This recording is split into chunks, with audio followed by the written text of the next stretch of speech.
Sorry, Tobias, we had to spill your story there. I'm pretty sure it was him. If it's not, sorry, Tobias. Still a good story, though. This week, we drink beers that scream spring to us. This is episode 108 of the Malting Hour. What's the hats on the hops? Got yeast and speeds. This the Molten Hour where we talk about our drink and tell you what we think every other week.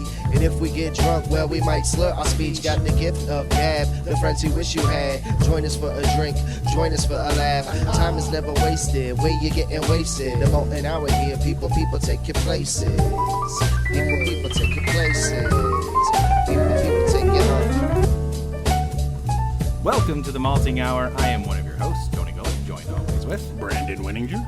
And coming off the heels of our spring cleaning episode, what better thing to do than get more beer? It's our spring beer episode. Talk about more spring stuff. Spring stuff. And, clear out the cellar or like me, buy old beer and, then buy more beer to drink. Yeah. Living in Chicago, and I think a lot of people in the Midwest would agree that spring is probably one of the greatest times of the year.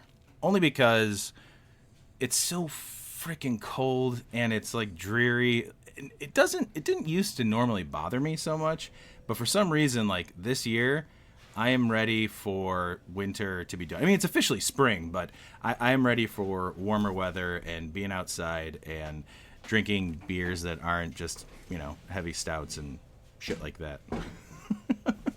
I gotta unplug the fridge. Sorry. Okay.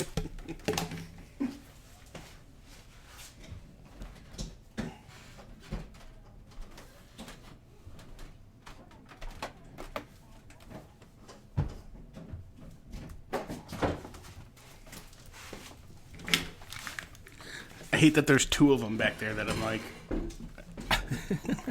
Well, I feel like in Zencaster it doesn't really pick it up too No, bad. but I started hearing it a little bit on here, and I'm like, that's going to bother me. Like, if I'm listening to it now, so... All right, well, I put a minute 45 to make a little edit, so I'm going to jump in here. Brandon, what about you? Would you agree with that? Like, we're drinking so many, like... Not so many, but there's a lot of like heavy beers and stuff like that. That when springtime rolls around, it's kind of nice. Yeah, like winter. I mean, traditionally for me has been like the stouts and the bigger beers. And we've even said like I can do those year round, but they're just so much more welcoming in the cold weather. And then I look forward to kind of new, like refreshing, light things.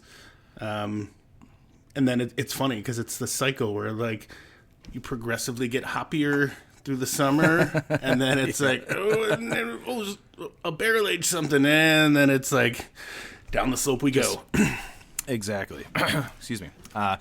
So we decided that we would do springtime beers that we enjoy when the weather gets a little bit warmer. Brandon and I have no idea what we're drinking. We're in separate places again, just because it's easier. Brandon, why don't we start with you? Sure. What are you drinking first? Because I felt it was appropriate for today, I grabbed Off Color's Beer for Ball Games. Hey, it's opening day as we're recording this. Yep. And I haven't had and it. I hope your local team won, unless it was against a Chicago team. What do you think of it? I like it. It's very reminiscent of like an old style, like I think I've had it before. old style or MGD. It's got that old school lager feel to it, and it's categorized as a cream ale, but I have had this. I believe it definitely rings like ball game, sitting there drinking a beer. Yeah. If they don't, if at Wrigley or it's always Comiskey to me, if they don't serve this, they should. Like, somebody should serve this somewhere. I wonder because Comiskey, Sox Park, guaranteed rate, USL, they do have that craft beer cave, and I would hope that they have this beer there. I mean, they have so many other great options. I know Hop Butcher's there, and Revolution's there, I believe. Yeah, Revolution has their own like little tap room. Oh, nice. There last time I went, yeah. It's a missed opportunity by local Chicago baseball teams if they're not drinking that. Because you're right, it is a cream ale, but it is very reminiscent of like being at a ballpark, like those types of beer, like your standard go-to beers. And I really like that about craft breweries who lean into that whole thing of like making a just well-balanced, drinkable lager that's, that will appeal to everybody. Because as we've said, sometimes you go to a brewery or a craft beer bar and, there was a time where it was all like IPAs, and someone who maybe doesn't drink, craft beer would be turned off by that. But having an option like this is fantastic. And even craft beer drinkers like it. I mean, there's tons of times when, you just want to have a beer that tastes like beer. Yeah, because it like I said, it's a good reminiscent throwback too. And it's not even a throwback because those beers still exist. Yeah. But drinking those beers, like originally, the only thing I can think of, like these are probably a little bit cleaner. They're not mass produced. They're made in smaller batches, obviously. But it's super, super good. Great head on it. Like when I poured it, it was super foamy and like that died down pretty quickly. But it like reminded me of like, grabbing an MGD when I was a kid. Stealing it from my dad's boat and then getting home and pouring it in my room because it was, it wasn't totally cold because these were in the fridge for about 3 or 4 hours, but like wasn't totally cold, but it wasn't totally warm. It was just like right, and the nice head built on it. It was the same thing. Just I was right like, when you're a kid, yeah. Having a flashback. I'm like, man, I remember when I was 12 and I got wasted. I never did that when I was 12. I'm pretty sure that one of the first beers, maybe we've talked about this before, but one of the first beers that I ever had with my cousin Kevin and my buddy John was like a warm MGD from the basement at my cousin's house. And I think we were like 7th or 8th grade. And we all split, like the three of us split it. We were like, yeah, drinking a beer. And what a terrible like introduction to beer. Like a warm MGD. I have a vivid memory of when you lived over on Talcott and we were... Yes. I think Newport was with us, and we were literally discussing how we were going to get a case of Rolling Rock. And I don't know if it ended up being your sister or if we were that hard up for it. We drove to the south side and had Andy's sister buy it for us, but I remember like we had Rolling Rock that night. Man, I have to check in with my sister because there was a period. Oh man, I want to have Rolling Rock again. There's a period I do remember of like in high school where Rolling Rock was the beer to drink, and I don't know why. Maybe because it was like it's funny because it's a green bottle, so I'm sure it's like pretty skunked. But yeah. I just remember that being the beer that I drank the most probably as a teenager. Yeah, there was. I mean, I didn't drink a whole lot, but I do remember that being the beer of choice. Yeah, there was that. I remember. In grammar school, I had a friend, I don't think this beer is made anymore, and I don't know how long it was around for, but I think it was called Red Wolf. And he was obsessed with wolves and was like, dude, when I'm 21, that's going to be my beer. It's like Red Wolf. And then like, got into high school and I'm like, what the hell happened to that Red Wolf beer? Like, apparently it still is made. I'm doing my best Clark right now. It is a Anheuser-Busch, product, and it was added November 19th, 2002, and last rated on October 6th, 2022 on Beer Advocate. So really, it's somewhere. I don't know where, but it's somewhere. Also, there's an ad for Kentucky Fried Chicken's Double Down sandwich. So now I'm hungry. I've never had that. Neither have I. I mean, it seems interesting. Yeah, I don't know. Like, I value my heart. And enough to where I don't know if I can do that to it, which is also the same reason I don't get into like the burgers with like the donuts as the bun. Like, I know, but I mean, I'm like, in theory, it sounds like it would be great. Yeah. Oh, it sounds fantastic. I feel like that's like a one and done. That's like me with fried Oreos. I think in my entire life I've had, oh, excuse me, the burp just crept up. 2 fried Oreos, and I work festivals in the summer where I'm like stationed right next to these places and normally trade beer for food. Nobody heard that though. We don't do that. And I remember one time us, like the people I was working with, they gave us like a whole bunch of random food, and then there was like just like like those little paper fry holders, containers. Yeah. That was just filled with like 10 fried Oreos, and that was the first time I had it. And I had it when I said, "That was so delicious. I never have to have another one again." Like. Same thing with anything else that's like deep fried as far as like a Snickers or any other. Yeah. I've never had a deep fried Snickers, but things like that, I'm like, I could have it once And I don't think I ever have to have that again. Yeah, I've never done the deep fried Snickers, and I think, and I don't know if I've gotten a deep fried Oreo anywhere else except for Vegas. There used to be a spot in Old Vegas on Fremont Street. Like, they tore all of that down and, like, it's all commercialized and, like, crap now. I mean, it's still fine, but they, like, the last, like, strip club that was, like, there forever, R.I.P. Glitter Gulch, was, like, gone.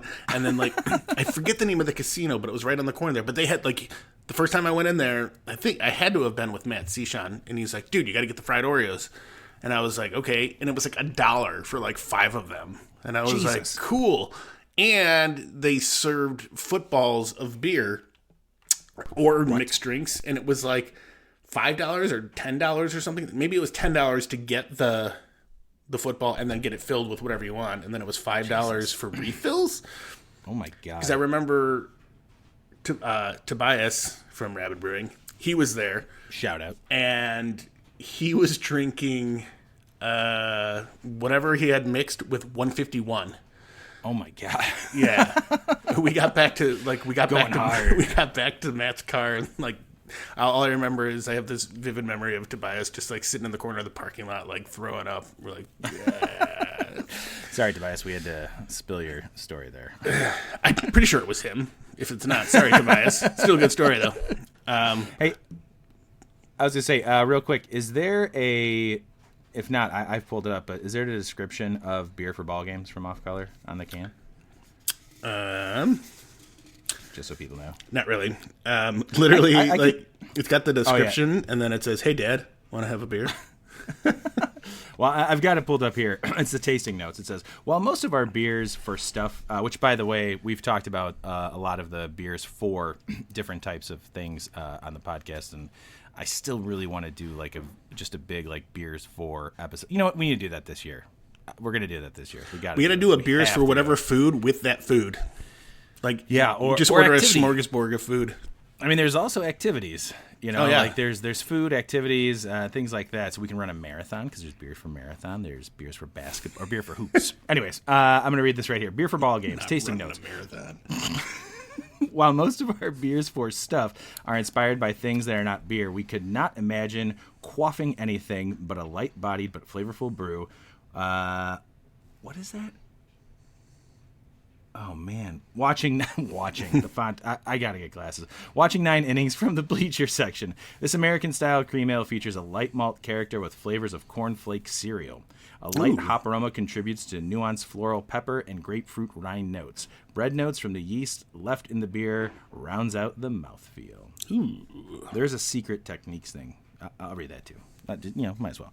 As one of the first styles of beer actually conceived in the United States in the mid-1800s, our cream ale is designed to make America's pastime proud by using only American-produced malt and corn with classic American hops, Cascade and Willamette or Willamette. We even use the best American water. Sorry, Fiji. And that's right. That's Chicago water, baby.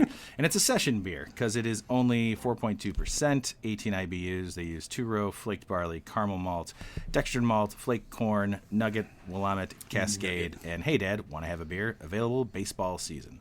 So, yeah, as far as beers for, this is another great beer for beer. They do beer for, like I said, beer for hoops, beer for golf, beer for marathons, beer for bowling. I think there's a beer for. Is there a beer for lounging? Yeah, that's the only beer for I didn't like, and we can talk about that another time if we ever get the beer for lounging. But I was not too keen on it. It was supposed to be a pale ale, and I don't think I like the yeast strain that they use. But maybe I don't know. Maybe it was a batch I didn't really get into. But Brandon, how many baseballs out of 5 or 10? Because we changed the scale. It's either 5. I'm staying with 5. I'm going 4. Yeah, I'm staying with 5 too. Yeah. 4 baseballs. I like that. Yeah. Nice. I think, I don't have it in front of me. 375 to 4. You didn't check into this when you had it. I didn't. No. I remember having this. Wow. I just looked. But that being said, what are you drinking? It's very rare that I don't check in a beer. I didn't check in beer for family gatherings either because that malt liquor one was very good. I decided, and maybe you have this, but I decided to start with this because I feel like this beer to me is the sign of spring and summer right around the corner. And as of this recording, 10 days ago, there was a day dedicated to it, like every year. I went with Bell's Oberon. Ooh. Baby. I almost Bell's grabbed Oberon, that. American Wheat Ale. It was the first beer that I grooved. It's my first beer. It's the first beer that I grabbed from Beer on the Wall. When I saw it, I was like, "Oh man, that screams warm weather to me." And wheat ales to me, as much as IPAs, those were the first two styles that I fell in love with. Even with especially with brewing too. Like a wheat ale is so not easy, but it's a forgiving style that it's easy to stick to, and it's great. And I don't know many craft beer drinkers, friends of mine or friends of yours, friends of ours, who haven't had Oberon, let alone enjoy it. And I feel like it might have been, other than Hocker Shore, I feel like Bell's Oberon was like the first, like when I was at a bar, the first like real craft beer that I ever had. And I love it. Yeah, I know like, as far as wheat beers go, I think Blue Moon strikes out as being like one of the first, and I don't know if you might be right. Then Blue Moon might be the first. I don't know when Blue Moon was, taken over by Coors, but right. I remember it's still a very good beer. Yeah, and I remember back then though it wasn't common. So having it at some place, I was like, oh cool, they got Blue Moon. Like when you're, and that was kind of like a big thing I think in Chicago because, craft beer was growing. But before it like took off the way it was, every place had, Old Style, Miller Lite, MGD, Bud Light on tap, and then like their different offering was Blue Moon. Like that was something new, and like people were like, "Oh, hey, throw an orange in there. That's cool." Like I liked it, Yeah, that was the thing I liked about Hocker Shore was that you threw a lemon in it. Yeah. Oh yeah, that too. I'm actually looking up when Blue Moon was acquired. Hacker Shore, I drank a lot of, especially growing up in Lincoln Square. I was walking down. We had the Chicago Brauhaus. We had the Hooten Bar. They had all of that stuff. It was Hacker Shore and Julius Ector and all the like heavy hitting German beers. This is crazy. Oh, okay. Called Bellyside Belgian White. The beer was created by Keith Villa, brewer of Sandlot Brewing at Coors Field in Denver. So technically, it's always been like a Miller Coors product. Okay. So I mean, it launched in 1995 and originally brewed in Golden, Colorado. It's still a fantastic beer, but that's not what we're talking about. Yeah. Sorry, sidetrack here. Bell's Oberon is easily I put it up there with Sierra Nevada's Pale Ale. Like it's it's very much a staple of what, like when craft beer started growing, like the brands like flagship beers. I don't know if Oberon is a flagship beer, so don't quote me on that because I don't have Clark to back me up on this and make me sound smart. But Oberon and Sierra Nevada's Pale Ale, those are like two like big staples of craft beer when craft beer was like starting to become readily available in stores and in bars, and it just became those beers that I would just put to like, oh, this is craft beer, like this is what I'm going to drink because I don't want to drink all the other stuff. This is something different. And I still, I think maybe I have an Oberon once a year. I think there's some random times where I buy it, and every time I have it, I'm always like, oh, I got to remember to buy Oberon. But me, always got to try something new. Got to remember that there are staple beers like this that are still delicious. I'm going to read the beer info here. Mm-hmm. Oberon is a wheat ale that embodies everything we love about summer. Or spring. They don't have that. I added that. Brewed with just wheat malt, hops, water, and our signature housed ale yeast, Oberon has a bright orange color and citrusy smooth and is citrusy, smooth, and refreshing. It is seasonal. It's their wheat series. Available in March. Well, this says 2022. Available in March to September while supplies last. It's 5.8 ABV. Shelf life is 6 months. Water, barley, wheat, hops, house ale yeast. They don't tell me what that's all about, unfortunately. It's but there you go. It's interesting that they they pinned it as a summer beer when Oberon Day is in like March. Yeah, it was March 20th this year. Like the day before spring. And it's available like starting in spring. I'm not knocking it. It's a fantastic beer. Yeah. But it's definitely... But it's a funny description. And it's definitely easy to ease into in the summer. And it's a seasonal. So I don't think that would qualify that as a flagship beer. Correct. Like Two Hearted definitely has to be flagship. Oh, yeah, you're right. I didn't even think of that. And then they have like Kalamazoo Stout and their Porter. Like those are their year-rounds. Like I feel like, and those have been around forever. So whether they consider them flagships or not, those are their year-rounds, and I would definitely consider them.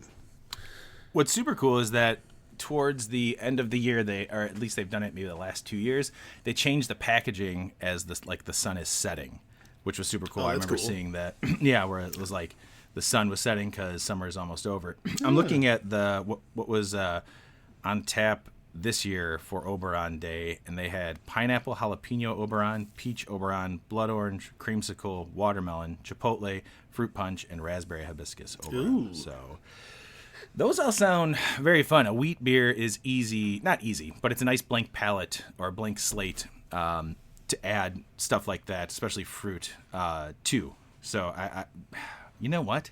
We're talking about doing some French pressing. I wish we had a Randall. Yeah. Randall to do some of that. But I'm sure we can mess around with some. I knew a guy that had a Randall. He actually ran Chicago Brew Bus for a while, and then he had Bucket List Brewing. And I poured with him at a fest somewhere. I want to say in Schaumburg, possibly. And he brought a Randall with him. We hooked it up to the jockey box. And I think you told me this story. He had a wheat ale, and we Randalled pineapple and jalapeno through this wheat ale. And it was fantastic. It blew our mind, but it was fantastic. The funny and or disgusting part of it was we had a dump bucket there, and at one point we finally just dumped the Randall out into the dump bucket where everyone else had been throwing their beers. Some drunk guy came by and he's like, "Oh, pineapple!" And he took pineapple out of it and ate it. That's disgusting. So every time I see Kevin, it's like, he's like, "Dude, remember the guy who ate the pineapple out of the fucking dump bucket?" I'm like, "Yeah, that was gross." Like everyone just stopped and was like all of the other breweries were like, "What the fuck just happened?" And this guy's like, "What?" Big ass piece of pineapple. Yeah, that was funny. It's funny, right before you started that story and you said, "Oh, someone I knew," and I thought it was somebody else, so I made a cringy noise. I don't know who this person is, so nobody take that as I know who Kevin is. But yeah, I gotta say that, by the way, that is disgusting. Oberon still,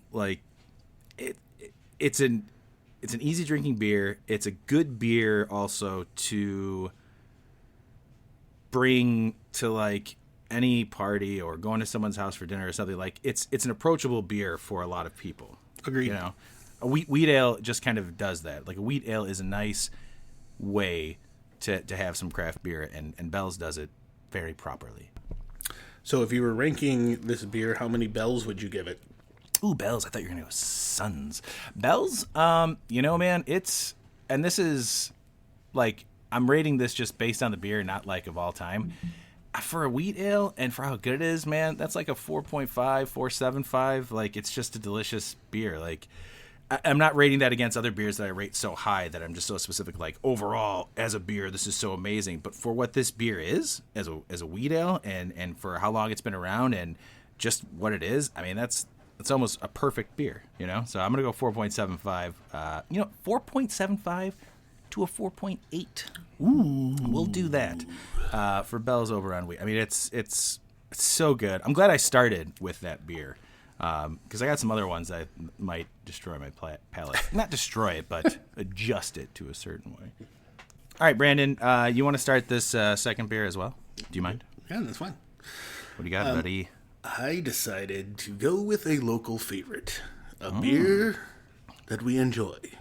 Oh, boy. A beer that we just found out its name will have to be changed. Oh, no. Oh, man, I'm so jealous that you have that right now. I went with Old Irving Brewing's Oni. Oh, as you guys know, that is one of my favorite beers, period. But one of my favorite beers from Old Irving. And you guys, just so you know, we are not sponsored by Old Irving. We really do just love their beers, and they are great people. So I went with this too Talk because about it. Talk about Oni, man, because I love that beer. I love that it's a lager. I love that there's that good hop bite there, but it's got the body of a lager. It's not. Sorry, I was gonna say it's not like the hoppiness of it is not like super bitter. It's like the smallest hop bite you can get. Yeah, but at the same time, it's not like super heavy. Like if you're drinking like a good like traditional style lager, very light in body.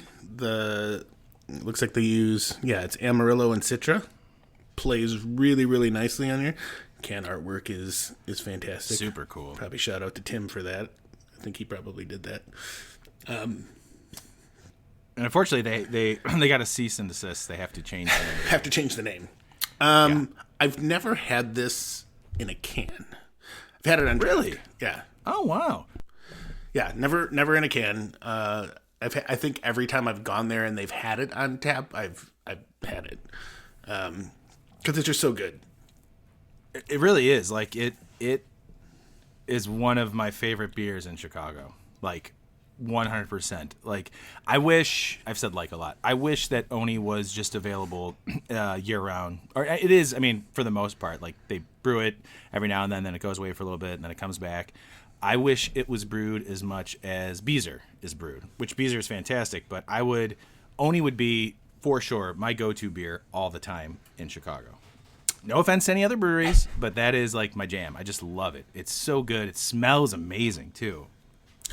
So it looks like they've changed this to now be year round. What? Yeah. So last time when I got that keg of Beezer, I remember, or no, not the Beezer. Before that, I got Della, I believe. Yes, Della.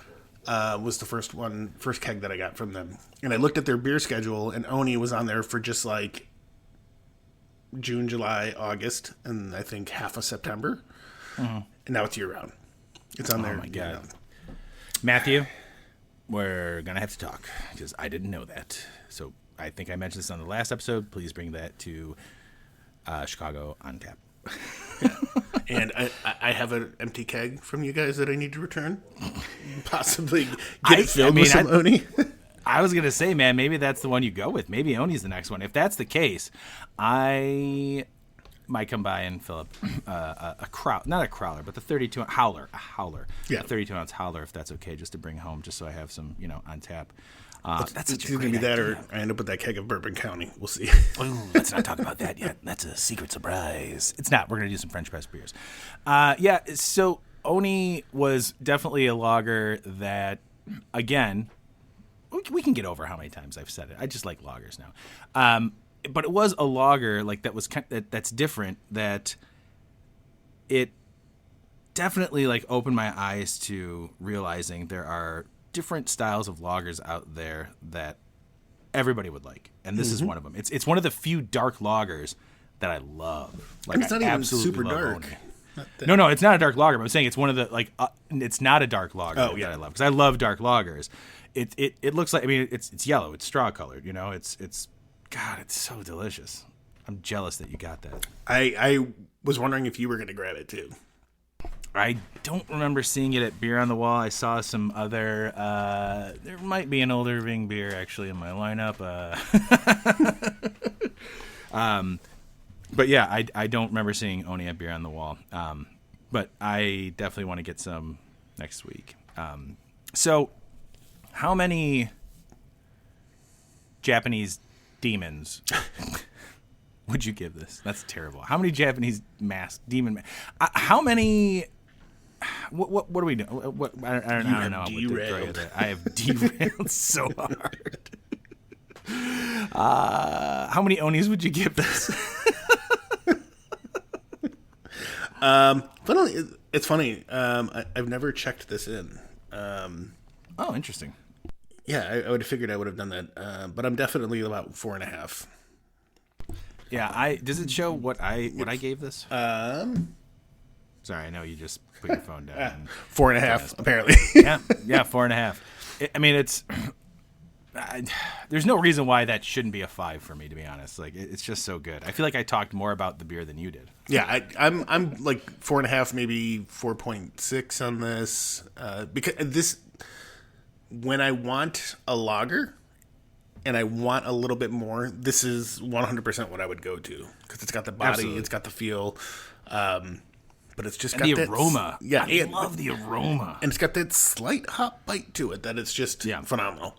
That also wouldn't be off-putting to anybody who just drinks lagers all the time. Like, if you didn't tell anybody it's a dry hopped lager and just gave it to them, they're like, oh, yeah, that's might be a little bitter, but I think anybody can drink that. That's definitely another approach. Yeah, you can get past that. It's not not a bad bitter or no, overpowering not at all. bitter.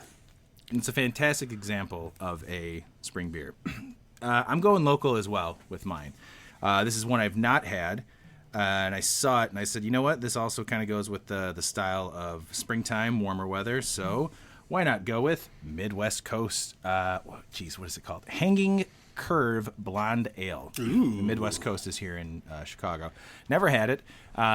So I decided to get that because a blonde ale is, again, like so far, like 4 beers that we've gone through.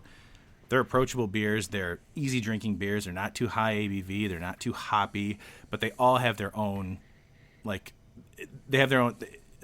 taste profiles. I mean, there are different styles of ales. Yeah. We got a blonde ale, we got a cream ale, got a lager, and a wheat ale. So, like, we're covering, like, real nice warm weather beers. Yeah. Beers that you could drink maybe in the yard while having a fire on a warm spring day. So Hanging Or Curve. while mowing your lawn. Ah, yes, exactly. So Hanging Curve from Midwest Coast Brewing here in Chicago. The description is perfect for warm weather hangs at the ballpark. This blonde ale is belt high and waiting to be crushed. That sounds appropriate. This it really is. Like, Brandon, I don't know if you can see. I know my lighting down here is terrible. It kind of looks like the same color as Oni. Yeah, a little bit. Nice straw color. There's a nice head on it. I don't know what it's hop with. It's not a strong like hop aroma. I love blonde ales as well. I feel Have like you had this before? No, this is my first time. Going in for another sip. Much like, I think, I don't know what to compare this to. There's a nice bitterness to it that fades quickly, and then you get like this kind of bready, not like yeasty bready, but like graininess to it. But also it's not super sweet. It's easy to drink. It's light, nice body to it, medium to light body. Smells like beer, and that's not an insult. Like it smells like beer. I love how like that's used as a descriptor, but you also have to like put in the disclaimer of like that's not an insult. Like, yeah, it's not, because I don't want people to think like, what a dick. Like sometimes. I mean, sometimes the smell of beer could be like not great, it's alcohol, but this buddy. is like, what did you fucking expect? you moron. It's fantastic, man. I think you would love this. I think you would really like it, especially with the last 2 that you grabbed. This is right up there. This is just a great, fantastic beer. There's a handful of Midwest Coast beers that I've had, and you've had some because you made it to Dan Hip Hop's birthday earlier this year. Do you remember what you had at Midwest Coast? I believe I checked in. I know I've had their brown ale, and I really like their brown ale because they also use, I think, an English yeast. I think I had their brown ale too. I think there was something else you had. I don't remember what it is. Clark, we need you. We need you to be on the pulse. This is my first time navigating through the web. Yeah, the web version of Untappd. So the only thing I did check into is Vertical Canine. What kind of beer is that? The Imperial Double IPA. Whoa, you went big that day. I did. Well, it was a rainy day and something needed to happen. Then I got a crowler of something to go. And I feel, oh, yeah, that's right. You did get something. I don't know. And I feel like we did that in an episode, or... A pumpkin beer. Was it? We got their pumpkin beer, yeah. Maybe, yeah. Or an Oktoberfest. Oh, yep. I think it was the Oktoberfest. Oktoberfest. Listeners, let us know. What did we drink? Again, another really solid beer from them. I still need to go and check them out. I'm so happy that there's another solid Chicago brewery just available to us making beers like this. And this is the perfect, like you said, like lawnmower beer, or as it gets warmer outside, just to hang out and kick back and have this. I don't know if it's year round. I don't know if it's seasonal, but Blonde ale is the way to go, man. This is delicious. Agreed. If I had to rate this out of 5 coasts, there's 4. Out of 5 coasts, if there was another coast that we didn't know, for the style and this particular beer, for being a spring beer, this is another like 4.5, 4.75. This is delicious. Like, this is an easy drinking beer, and I would love to have this. If I had this in Oberon in my fridge and some Oni, ooh, man, now we're getting crazy. Now it's a party. And beer for ball game? Oh my gosh. Now it's crazy. It's crazy summertime, springtime here at my house. All right, let's take a quick break, and we'll come on back and maybe have another beer or two. I don't know. We'll see. I've got 2 half beers now just sitting in front of me. We'll be right back. Meals on Wheels Chicago presents Chicago on Tap, Thursday, April 27th at Theater on the Lake, 6 p.m. to 10 p.m. Join us for a night of beer and bites from over 20 of Chicago's top breweries and restaurants and help raise crucial funds to feed our neighbors in need. You'll get to try 60 plus of the local brews and sample delicious food, all while supporting a good cause. This is an event you won't want to miss. To get your tickets, go to mealsonwheelschicago.org, click on events, and look for Chicago on Tap. And if you'd like to save $15 on your ticket with a promo code, be sure to email us at info@themaltinghour.com and put Chicago on Tap in the subject, and we'll send you the promo code. Cheers, and hope to see you there. And we're back. Welcome back, everybody. Hope you enjoyed that little break. Hope you got to pee or something. I don't know what you guys do. Not if you're driving, though. If you're driving, yeah, don't pee. Do most of you guys just skip through the break? Like when there's commercials during my podcast, I just hit the. Actually, you know what? There might not have been music on this one. There was an ad on this one. And it was an ad for Meals on Wheels beer on Chicago on Tap. You better not have skipped through that. I swear to God. Yeah, just to remind everybody, Chicago on Tap, not Untap. Chicago on Tap, April 27th, Theater on the Lake. 6 p.m. Remember to email us. Yep. Info at the Malting Hour. What is going on this episode? Info at themaltinghour.com. Just put like Meals on Wheels or Beer on Tap, something like that, and we'll give you a little promotional code to save you $15. And again, if you don't end up saving the $15, it's totally worth it. It's going to be awesome. If you listen to the last episode, you know a handful of the breweries that are going to be there. It's going to be so much fun. I know Brandon and I are both looking forward to it. Apparently, everybody from Old Irving's looking forward to it, so that's cool. Yeah. So I think it'll be a fun time. Yeah, it's crazy how quickly this month has wrapped up, and we're, it's insane. As of this episode, we are in April now. Mm-hmm. Yeah, we're recording this 2 days before April begins. Yep. So, Tony, what did you choose for your third beer? Oh, yeah. All right. I stayed local for this one. I grabbed this because I think I knew that this was a beer that was happening, but apparently I didn't.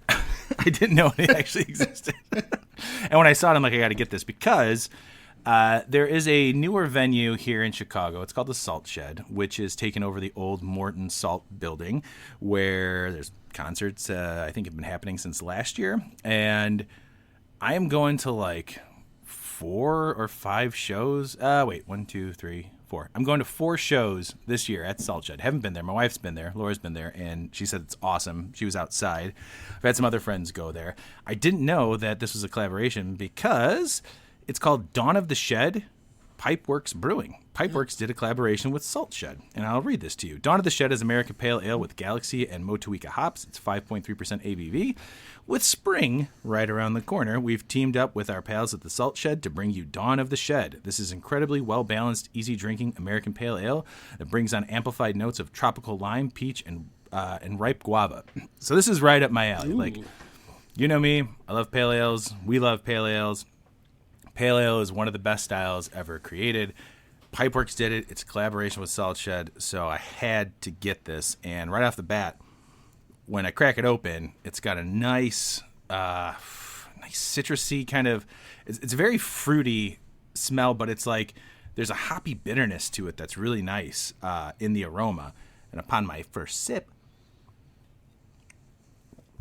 it's a damn good, easy drinking beer. Those notes of like tropical, a little bit of peach. I still don't know what guava tastes like, so I can't really hit on that. But like, there's a light bitterness to it. Guava's like good. it's on the tip of my. What's that? Guava's good. I should try it. There's a nice light bitterness to it. It doesn't say what the IBUs are here on Untapped, and I couldn't find it on their website. Too new. But it's a nice light bitterness that I feel like is another approachable beer. And again, pale ale is a style that just, to me, I mean, it's an all the time style, but it does scream like, hey, it's spring or summer. You know, like this is a beer that you want to have. So it's nice, and I hope that it's a beer that is available at Salt Shed. Like I said, I've got 4 concerts there this year. Brandon, one of those concerts I wanted to ask you, what was that? It's a picture of that beer at the Salt Shed. Oh, fantastic! So I can get it there out of the 4 times that I go there. Yeah, Brandon, there was one show that I wanted to ask you to come to. Which one's that? You can get tickets tomorrow if you want. I didn't think about it when I got my ticket on Wednesday. It's Run Run the the Jewels? Jewels. Yeah, if you want to go, I'm going I'll on go. that. I'm going on the Thursday. It was Okay. only $50 for the ticket. So my note about the Salt Shed beer. What's the actual? Oh, Dawn of the Shed. So Dawn of the Shed. Garrett from Piperwork posted about it on Facebook back in like mid-February that they were asked to do this collaboration pretty last minute. Wow. And they had a couple of weeks to basically get this brewed, like come up with a recipe, get it brewed, and have it ready for like the opening weeks of, the indoor space at the Salt Shed. Sounds like my brew days. Yeah. And they did it. They did it. And according to you, they nailed it. It sounds like they knocked it out. So Yeah, it's really good, man. You would like it. It's got a nice fruity flavor to it. I keep burping. I apologize.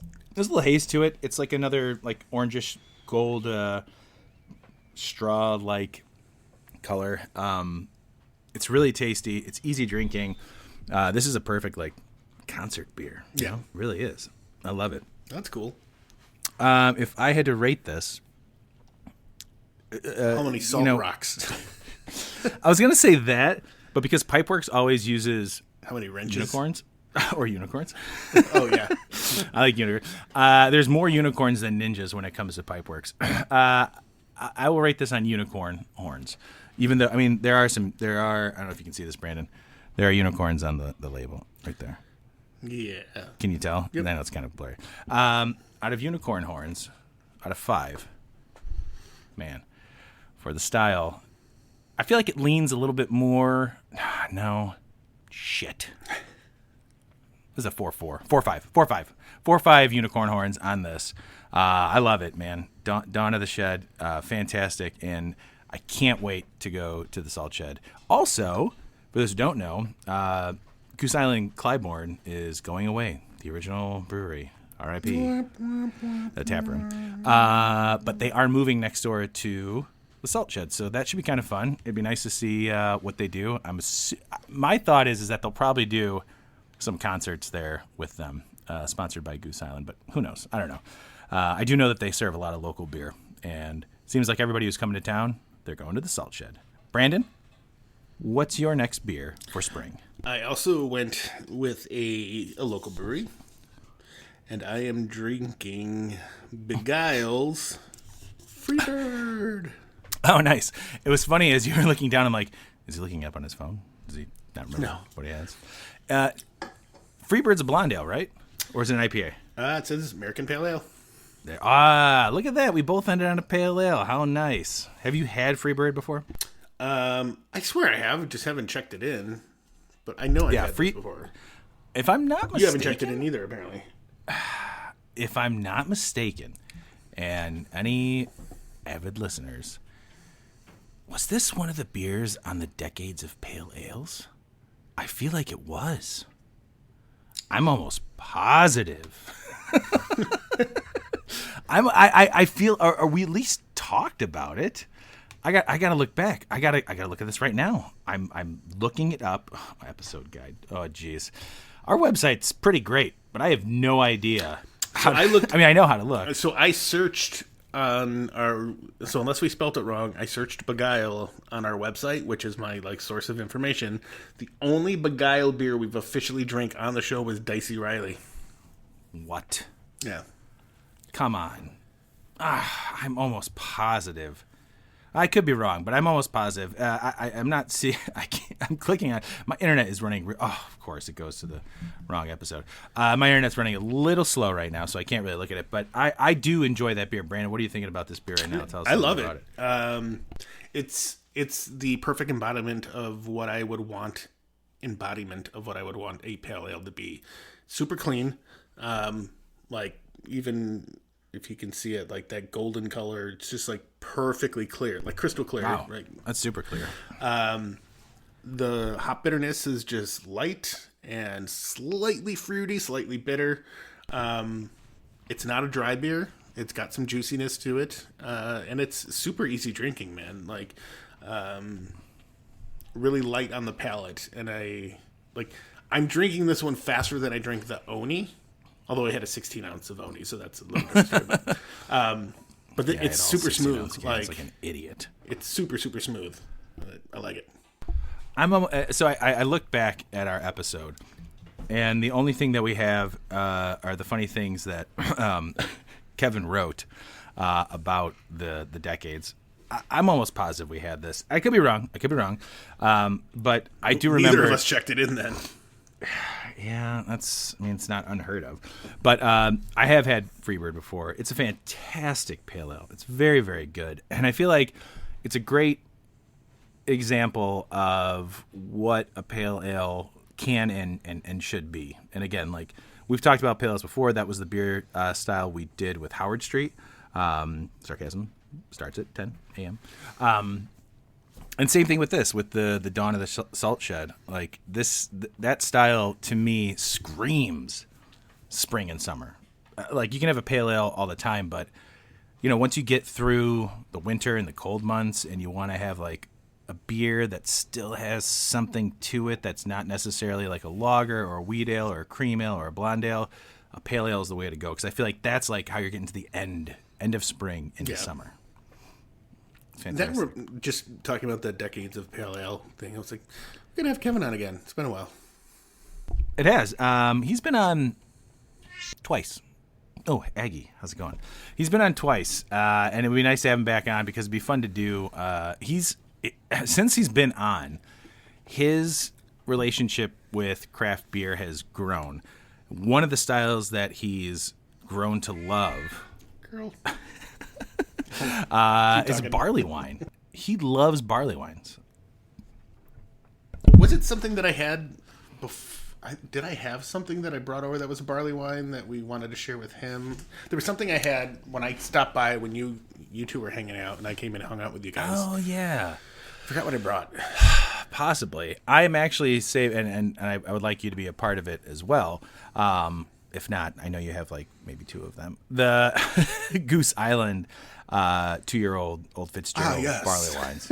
I have that. That is one of the bourbon counties from last year that I still have. I'm saving that for him to share as well because that was one of my favorites as well.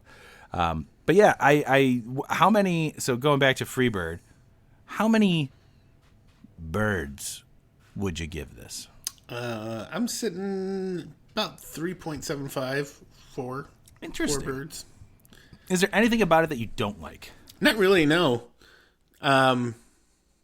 Which I don't know. I feel like I'm not being as generous. Like, so I think I'm leaning closer to the 4. How about this? So just base it off of what you expect from a pale ale. You know what? Yeah, 4.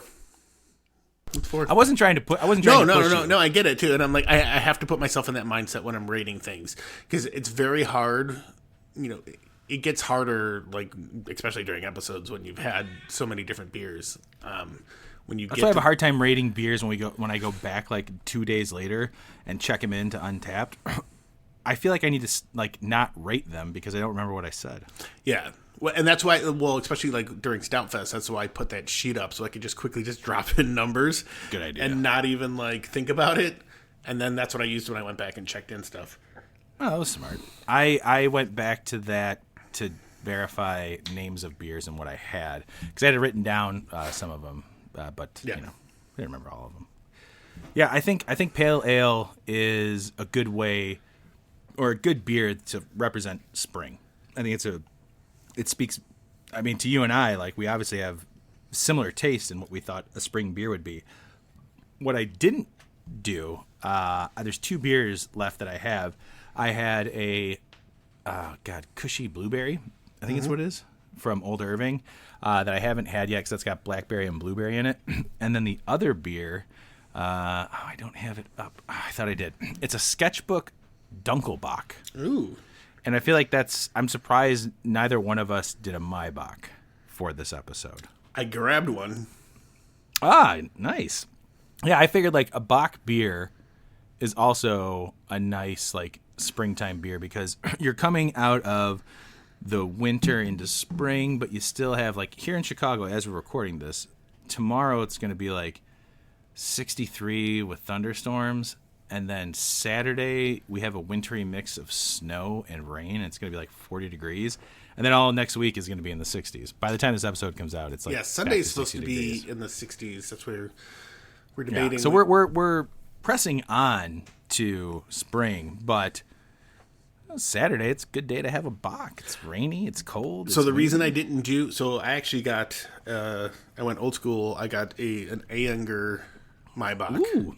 Oh, man. And that would have been awesome. Yeah, but it was like 7.5%. It was like... Also, not great for a Thursday night. Yeah. I was like, I'm going to save that one. I feel like there's never...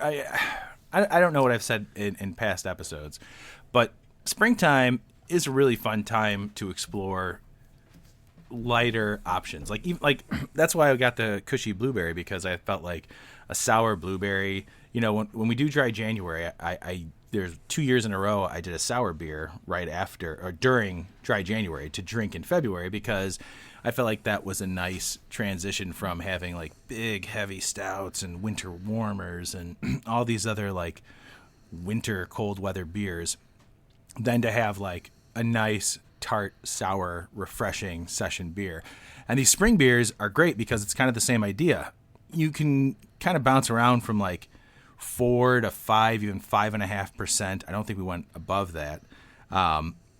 You know, with the beers that we drank tonight, and then you can, if you want to get into those Bachs, you probably get a little closer, like 6 or 7%, like you said. Yeah. So it still runs the gamut, but like, it's nice to have those options, and it's especially in the Midwest or here in Chicago, it's so nice to have like a little taste of sunshine, waiting for actual like warm weather to come and be around us. It's fantastic.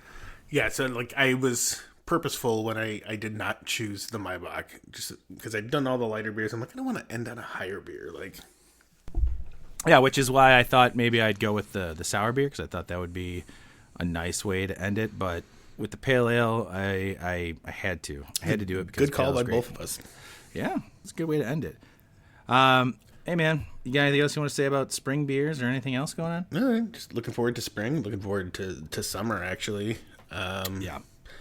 You know, and us, you know, doing some more. We got some more fun stuff kind of in the works that we're trying to pan out and plan out. And I'm excited about, the episodes and stuff that we might be pumping out soon. So, yeah, there's a lot. I know it's been a lot of. I was gonna say a lot of boring stuff. It's not boring. A lot of like stuff of just us talking, and like we've had some fun things, but we do have some things coming down the pipeline with some breweries and some exciting guests. Yeah, some fun stuff coming up. So we appreciate you guys still listening. Again, I'm gonna throw it out there for the Meals on Wheels here in Chicago. Chicago on Tap, April 27th, 6 p.m. Right? Get your tickets. Man, I should. Why don't I have it in front of me? Hold on, I'm gonna pull it up because Laura had said it so well. Oh man, I'm gonna have it. I swear. I'm gonna pull it up right now. Meals on Wheels, Chicago beer on tap. I mean, if anybody goes to our website and like our landing page on our website is the Shy on Tap logo, just click on that. It'll take you right to the ordering page. Yes, that's all you need to do. It's from 6 p.m. to 10 p.m. A bunch of breweries, a bunch of restaurants. It's going to be so much fun, and that money, it's fundraising money. There's raffles. You can get some cool stuff, and it's going to be a lot of fun. You guys should come and hang out with us, and, you know, we might, I don't know, Brandon, we have to talk about that. Are we going to have some stuff to give to people? I don't know. I mean, I've got some stickers lying around. We can. I'll have to see. We should probably figure that out. Well, we've got time to order, so we'll be good. Sure, and you guys got time to order right now. Get your tickets, and also if you want a discount, send an email with Meals on Wheels or something. Just I know we said a whole bunch of crazy crap last week, but also just include something that's about Meals on Wheels or Chicago on tap in the email, and we will send you the promo code. You can save $15. It's going to be awesome, totally worth it. It's a Thursday night. It's going to be so much fun downtown Chicago. Can't wait to see you there. And go drink these beers that we just drank. I got a lot of beer behind me that I'm either going to dump or drink. I don't know. Good luck. Brandon, thank you. Brandon, I love you, man. Love you too, bud. And we'll see you guys next week. Bye. Cheers. This has been The Malting Hour. Be sure to follow us on all social media by searching The Malting Hour and at themaltinghour.com. You can also follow us individually on social media. Brandon can be found on Instagram as BMDub81, on Twitter, BDub81, and on Untapped as BDubDrinksBeer. Tony can be found on Instagram and Untapped under Ace of Help Chicago, on Twitter, The Ace of Help Chicago. Clark can be found as Clarkowski on all three. Dan can be found on Instagram as hip__hops and hip hops on YouTube. Be sure to subscribe, like, and rate the show on your preferred podcast listening platform. Until next time, cheers from all of us at The Malting Hour.